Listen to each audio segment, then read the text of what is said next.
जी हाँ साथियों, एक बार फिर से मैं रोहित सर अपने इस यूट्यूब परिवार रोहित सर बायोलॉजी में आप सभी का हार्दिक स्वागत करता हूं। आज हम आप लोगों को बताऊंगा कि मेंडल कौन है। आपके चौथे वाले जो चैप्टर है कक्षा 10 में आनुवांशिकता, इसमें का सबसे इम्पोर्टेंट ये टॉपिक होता है कि मेंडल कौन है। तो आप सभी लोग को ज़रूर समझ में आएगा, बस लास्ट तक देखते रहिएगा।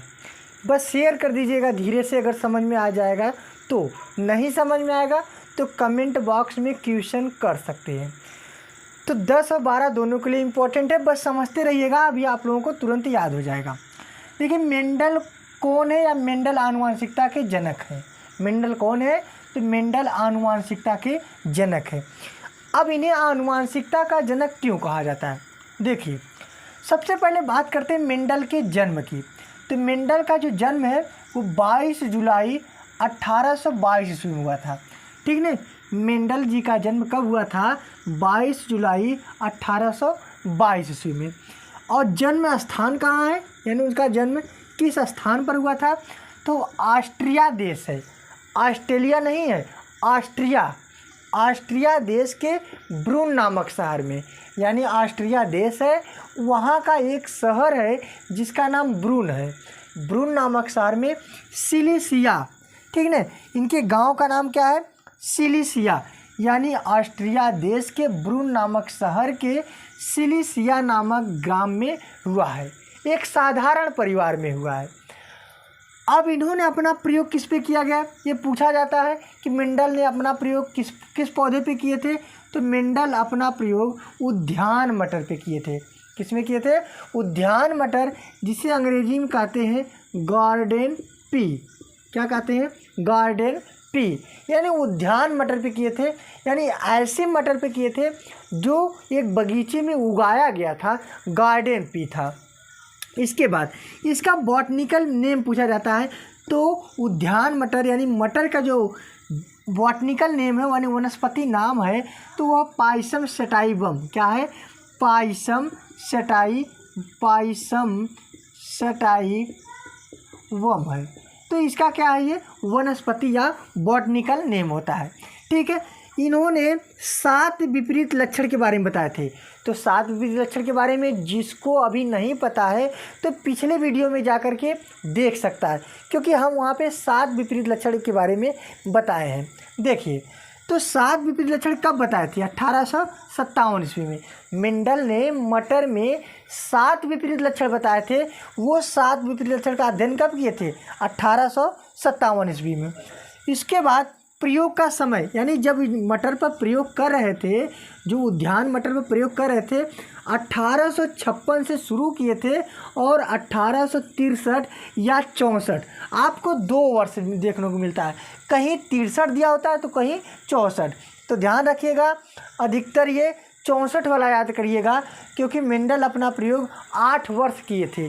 कहीं आपको 7 वर्ष दिखे तो भी सही है। ठीक है ना, यानी 1856 से उन्होंने अपना प्रयोग सही शुरू किए थे और 1863 या 64 तक ये अपना प्रयोग लगातार इस उद्यान मटर पर किए थे।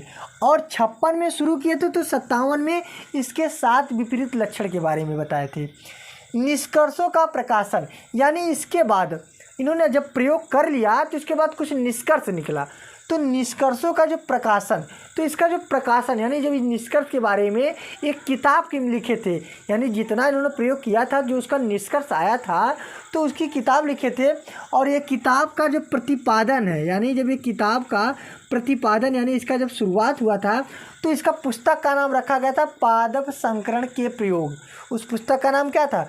पादप संकरण के प्रयोग नामक पुस्तक में ये क्या थे? प्रकाशित कर दिए इसको।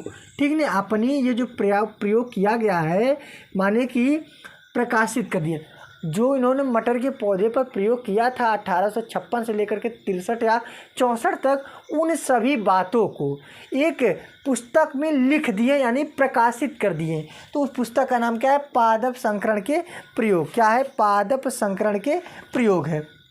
इसके बाद इनकी मृत्यु 1884 ईस्वी में हो गई। ठीक है ना, यानी जब ये प्रकाशित कर लिए तो इनकी मृत्यु कब हो गई? 1884 ईस्वी में इनकी डेथ हो गई, यानी ये मर गए। फिर इसके बाद इनके बातों पे कोई चर्चा नहीं किया, यानी जब ये एक्सपायर हो गए 1884 ईस्वी में मृत्यु हो गई, तो 1900 ईस्वी तक कोई इस पर कोई चर्चा नहीं की, कोई इस पर बात नहीं की। लेकिन सन 1900 ईस्वी में कुछ वैज्ञानिक आए, जैसे हाईलैंड के ह्यूगो डिब्रीज आए। इनका नाम नोट करिएगा, पूछा जाता है कक्षा 10 और 12 में ये टॉपिक पूछा जाता है कि 1900 ईस्वी में इनके नियम की पुष्टि किसने किया, कौन कौन से वैज्ञानिक थे और कहाँ से आए थे। तो 1900 ईस्वी में हाईलैंड से ह्यूगो डिब्रीज, जर्मनी से कार्ल लॉरेंस, ऑस्ट्रिया से एरिन वान शेरमैक, इन्होंने 3 अलग अलग देश से 3 अलग अलग वैज्ञानिक आए। जैसे हाईलैंड से ह्यूगो डिब्रीज आ गए, जर्मनी से कार्ल लॉरेंस आ गए और ऑस्ट्रिया से एरिन वान शेरमैक आ गए। ठीक ना, इन्होंने अपनी खोज से इन्होंने अपना खोज शुरू किया, यानी आनुवंशिकता के कुछ इसके प्रयोग के बारे में मेंडल तो पहले बताकर 1884 ईस्वी में ये मृत्यु हो गई थी उनकी, लेकिन इन्होंने अपनी खोज से मेंडल के नियमों की पुष्टि की, यानी अपनी खोज के द्वारा इन्होंने मेंडल के नियम के बारे में लोगों को बताया, क्योंकि लोगों को पहले पता नहीं था। और जब इनके बारे में इन्होंने पुष्टि किया तो इन्होंने अपने उस खोज में उसका जो श्रेय है, यानी उसका जो खोज के पीछे जो श्रेय है, तो उन्होंने मेंडल को बताया, कहा कि मेंडल जी ने सबसे पहले आनुवंशिकता के बारे में बताए थे, इसलिए मेंडल जी को आनुवंशिकता का जनक कहा जाता है। क्या कहा जाता है? आनुवंशिकता का जनक कहा जाता है। बात समझ में आया?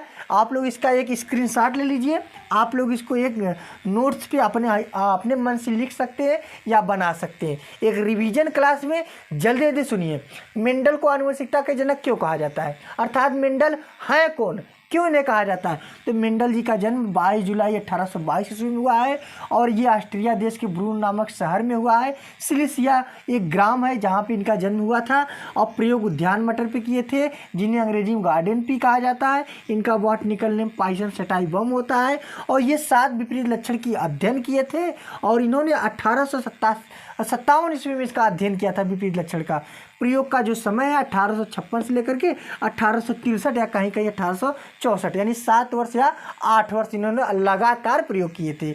इसके बाद जब इनका निष्कर्ष निकला प्रयोग के बाद 1866 ईस्वी में पादप संकरण के प्रयोग के नाम से एक पुस्तक लिखी थी और इनके बाद इनकी मृत्यु 1884 ईस्वी में हो गया। इनकी बातों पर कोई ध्यान नहीं दिया तो 1900 ईस्वी में 3 अलग अलग देश से 3 वैज्ञानिक आए, जैसे हाईलैंड से ह्यूगो डिब्रीज, जर्मनी से कार्ल लॉरेंस, ऑस्ट्रिया से एरिन वान शेरमैक। इन्होंने अपनी खोज में से मेंडल के नियमों की पुष्टि की, अर्थात अपने खोज से मेंडल जी को इनके खोज के पीछे श्रेय बताया, इसीलिए मेंडल जी को आनुवंशिकता का जनक कहा जाता है, यानी फादर ऑफ जेनेटिक्स के नाम से इन्हें जानती है। तो आप लोगों को, हमें उम्मीद है आप लोगों को जरूर समझ में आया होगा।